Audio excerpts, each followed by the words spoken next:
শনিবারটা কাটাতে কাটাতেই মনে হয় যেন রবিবারটা চলে এলো, কি তাড়াতাড়ি রবিবারটা চলে আসে মনে হয় না? হ্যাঁ, সেরকমই।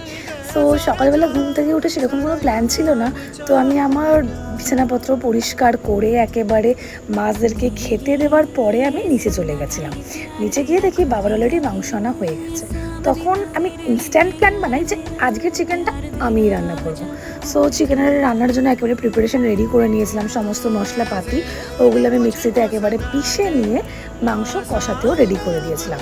তো দেখতেই পাচ্ছ রঙটা বেশ ভালোই হয়েছে, কিন্তু জল খেয়ে নেওয়ার পরে আবার মাংস আমি ঢেকে ঢেকে কষাচ্ছি। বিকেলবেলা সেরকম কোনো প্ল্যান ছিল না, তো আমরা গেছিলাম লেকমল।